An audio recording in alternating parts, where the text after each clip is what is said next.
It's been 5 years since we did the last big refit. And we've been sailing Nahoa hard. We have just spent close to $50,000 to get her seaworthy again.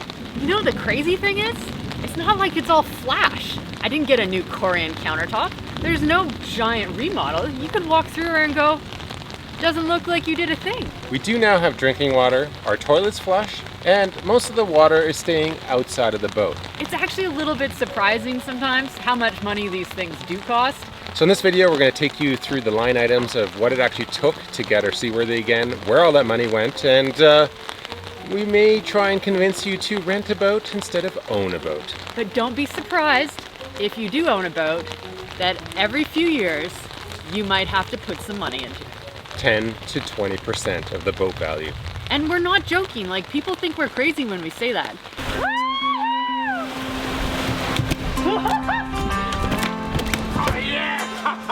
I'm Ben.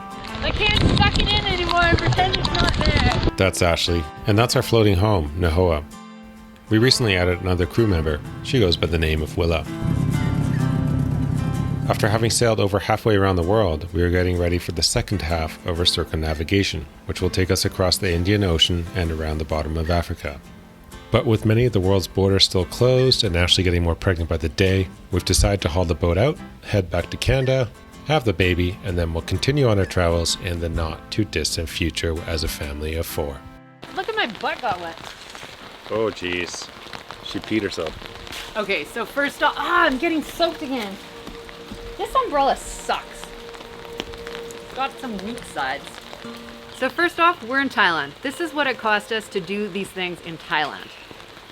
It may be cheaper elsewhere. I can guarantee you some things would be cheaper elsewhere. Also, we're gonna do the cost in dollars, not baht. We bought new chain. Chain is super important. Our old chain was completely rusted out, clumping together, and chunking, flaking off. I think it was 5 years old. New chain, $1,000. This is nice chain, but it's not like extra fancy chain. Let's talk about the dinghy for a second. We have a new dinghy. It is bigger, it is rigid aluminum bottom, so we can drag it up on a beach and it won't get hurt. Dinghies don't last forever. Stuff like the attachments, oar locks, handles will eventually fall off, especially if you have in the tropics, and especially even more if you don't have a cover for it. Our new dinghy now has a cover. I've taken it off because we're storing it, but it's simply Velcroed on. It's a big expense, the dinghy, and we opted to get a new one. We could have fixed our old one. It's one of those things where you want a reliable dinghy when you're in a remote atoll. You don't want it to literally deflate on you if there's no one else around. We have also purchased a new outboard. We went with the Yamaha 2-stroke because they are bulletproof. 4-strokes are really nice. They pollute less, they make less noise, and they are quieter. The 2-strokes are dead simple and easy to fix. We're crossing the Indian Ocean next, so we're gonna need something that's very reliable, very dependable, and very safe. This is a big boat unit, this whole thing right here, multiple boat units. Bottom paint all came off. We took everything off to the barrier coat, put new barrier coat on, new bottom paint on top of that. There was a couple more boat units for the escape hatches. These things were leaking, so we ripped them out, put new ones in, a couple boat units right there. So next off, we replaced, I'd say 98% of all the through hulls. These are the through hulls. These will sink your boat if they break off. They can sink your boat. They're the like metal bits that go through the boat. At least ours are metal. We put all bronze in. I feel safer with bronze. Some people put plastic in some places, and it's not cheap. So that was another $1,000 for all new through hulls. 16 years old, needed to be replaced. Sexy umbrella. So this is our beach umbrella. Hoses, seals, through hulls, everything has an expected lifespan and they deteriorate over years. After 16 years, for example, our exhaust hoses for our engines are toast. We have not replaced those. My umbrella doesn't fit. So it's not like we have a flashy new boat. It's not like a lot's changed in here. But our toilet's flush, we can make drinking water, and you know, the odd beer can stay cool in the fridge now. So what exactly did we do in here? Let's talk about all the systems that we touched. We have a new water maker, Ben will show you. We have a new fridge. That was a few boat units. Didn't expect it to be that much, but in Thailand, that's what it cost us. We have new batteries, new charge controllers, we fixed the engines. Boat unit, boat unit, boat unit, boat unit, boat unit. We totally broke down all the boat units that we spent. I should really just look at this. So I did put a spreadsheet together. We don't always do this, but this time we needed to. We also talked labor. This is the first time we've hired experts to help us with things. It's the first time we've really touched some of these big systems. Nahoa came pretty set up. It came with a water maker. The fridges worked when we bought it.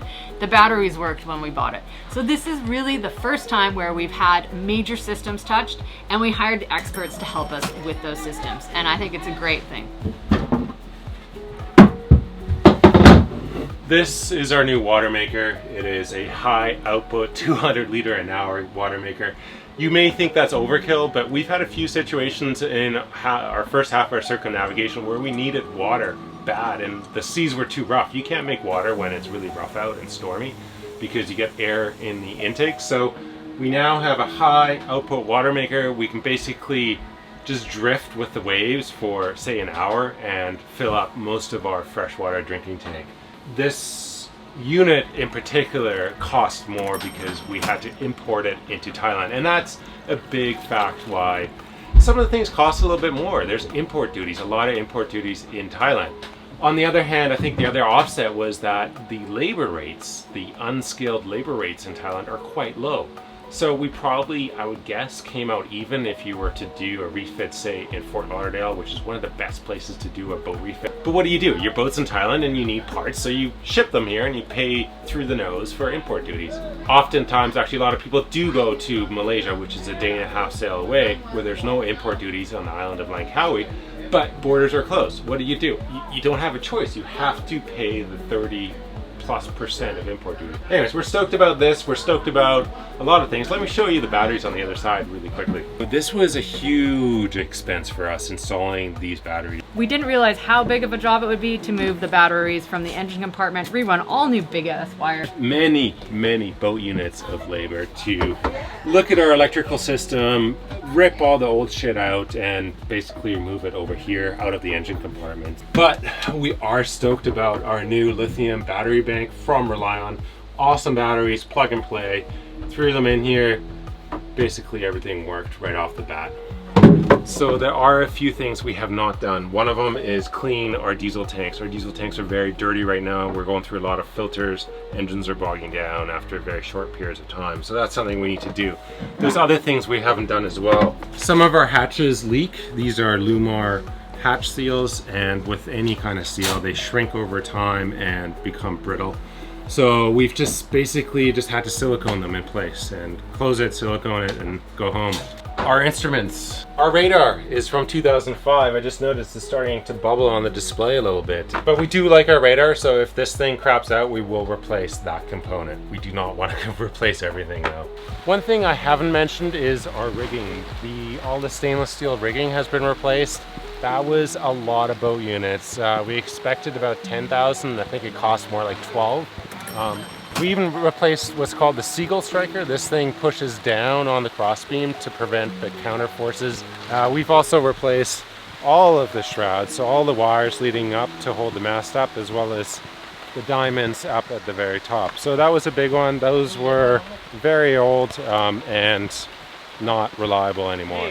We mentioned it before, but really the biggest things that were damaged on our boat in the last few years is from sun damage and from corrosion from salt water. Also new is sails. The Genoa, our front forward sail, was 16 years old. It made it almost halfway around the world, or made it almost all the way around the world. It started in France and is now in Thailand. The main sail is new as well. Obviously we've taken it off because, well, we're leaving the boat. We're going home to have another baby. The other thing we replaced is the trampoline. The trampoline was something that is really nice to have, and our old one was, again, very old and was falling apart. There's little things like rope clutches, and they're not that little in terms of money, but our main halyard clutch was very much due for replacement. Again, a lot of wear and tear and sun damage. These outer clutches are still original. We've blown one up on the other side. In reality, all of them need to be replaced, but we just don't have the time or money these days. So we'll do it as we go, and we'll carry a spare as in case we blow one up while we're out there. Bye bye, Noah.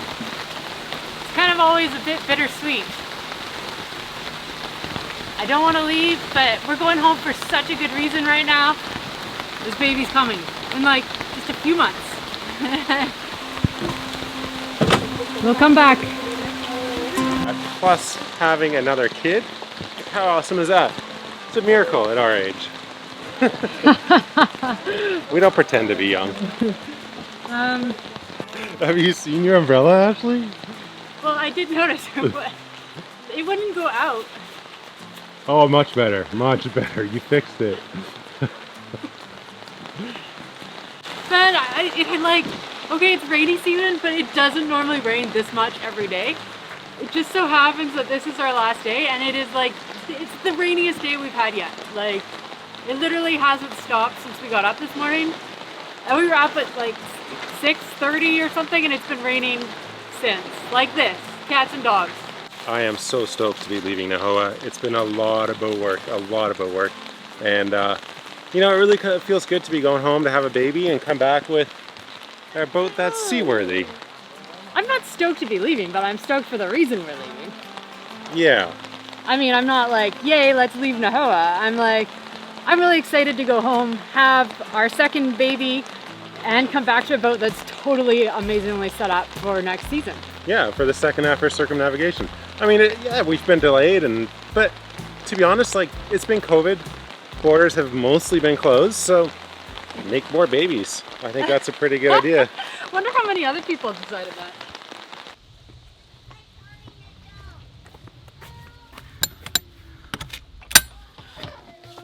So we're back in Canada in our bowler trailer, which is from 1972. We're going to catch up to this footage which is real time in maybe about a month.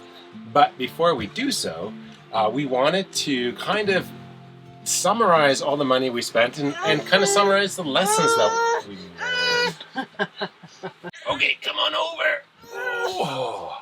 So we wanted to kind of summarize everything that we spent money on and kind of explain some of the lessons we learned, because I think there's a lot of value in what we went through, and we've gone through it twice now. The first time was when we first bought Nahoa, and the second time was, well, just now in Thailand, halfway around the world. It's been an extensive refit. We still haven't finished everything. Like we said at the very beginning of the video, it's 10 to 20% of the boat value goes towards maintenance every single year. So it's not, there are a lot of situations where we don't spend 10 to 20% every year. Like when we don't haul out Nahoa for a couple years. So I think it's a good thing to budget for, and then your boat might be exactly the way you want it. Also, if you have a new boat, don't worry, you won't be spending that much for a while, because we have friends that had a new boat and they're not spending nearly that much money. It is not the same when your boat is new. There's warranty that fixes things, and you've already commissioned it. You don't have to do anything. Gosh, wouldn't that be nice? What you do have to keep in mind when you buy a new boat is that it will depreciate. So if you buy, say, I'm just estimating here, a Lagoon 450 at 900,000 or $1 million, it'll depreciate by 20 to 50% over the course of 5-10 years. So you kind of have to balance that between the choice of buying a new one, not having to work on it, versus buying an old one and having to put a lot more money into it annually right off the bat. You also may not have to spend any money if you don't fix anything, but your boat will break down, or it will never be quite the way you want it, or maybe it's just fine and that's okay with you. But we like to have things certain ways, and we wanted to upgrade a few things. We'd had a lot of problems with our water maker. It was constantly breaking down. It wasn't reliable, and we weren't okay with that.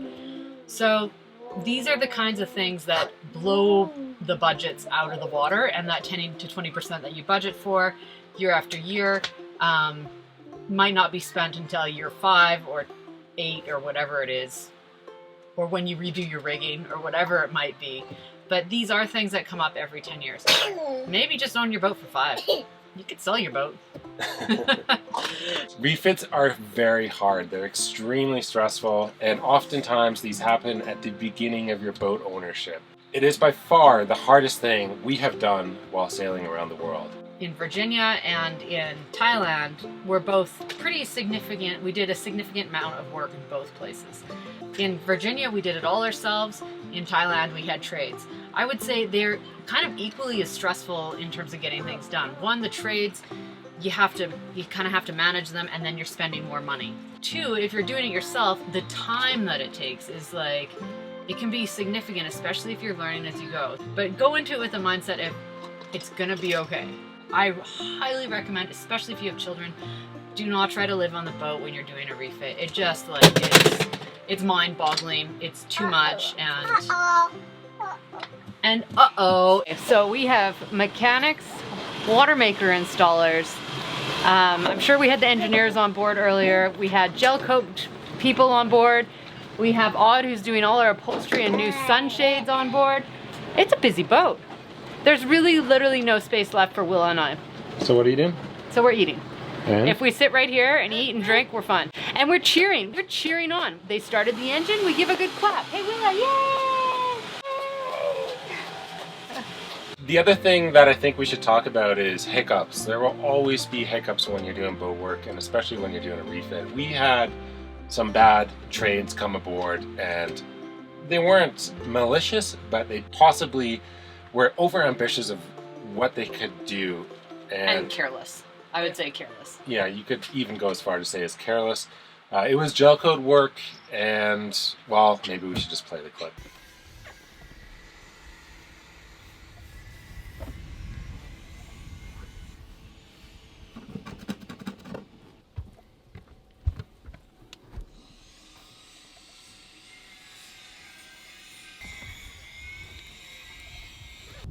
I'm shocked. I'm in complete shock. There's a lot of gel coat repair damage. We'd hired a contractor while we were away. My mistake. I broke my own cardinal rule, which is don't hire people when you're not here. We had small little holes in the gel coat, which I asked them to fill, and they decided to grind out large portions, both across the non-skid and the glossy, and then slap gel coat on top. They never finished the diamond pattern. I don't know. It looks really, really bad. I've got that sinking feeling in my stomach, you know? You screwed up. Screwed up big time. I screwed up big time. We decided we'd get them fixed now so that we don't have to look at the ugly spot over there. Now that ugly spot should never have happened. It was an accident, and it couldn't be fixed by the accident causer. So here we are in another place, and we do have to pay a fair amount more to have it fixed, because it's fairly skilled gel coat work, I guess. So we've got these pros now that are going to fix the previous contractor's issues. Anyway, damage was done, and depending on where you are, there's no way you're going after anyone to fix this stuff. So basically... Not in Thailand. So you basically say thank you very much. Get off my boat. And carry on. You will always hit roadblocks. It's not like hiccups, roadblocks, whatever. It's something will always take longer, cost more, or not kind of go in as expected, and that should be expected. So the question is, why are we not panicking, and why are we not freaking out about all this money we spent? This is our life, this is our job, this is our lifestyle, this is everything, all of it, and we are basically just reinvesting into our platform, into our home, into our lives, and we're committed. Yeah, we're committed to sailing around the world. We're committed to Nahoa. Once you fully commit to something, and you know that it's what you know that the end goal is ultimately something that you really want, it's a lot easier to kind of push through the self-doubt, the sacrifice, the terror that comes with spending more money than you ever had planned on and really have. It's been an incredibly difficult time. But also, in the end, we're sitting here, we're happy, we're going to be going back with 2 kids, and we're really stoked with the outcome. It's good. Life. It's That's life. Yeah. And we try not to hide any parts of our life. Obviously, we don't film when we're having a huge meltdown fight. sometimes. Meltdown, fight. But that's the way it is. And life just gets more chaotic these days, so we will keep rolling with the punches. And we got another escapee. So we have put together a spreadsheet of what everything costs. If you're interested in it, It is going to be available to patrons, and we give a bit of a walkthrough of why things cost so much, what we spent the money on, and why. And it's a long spreadsheet. I mean, I'm looking at this and I'm seeing stuff like that we didn't even talk about in the video. We're not going to put out our financials to the world, but we do have a very honest and transparent relationship with our patrons. So if you're interested in that, cool.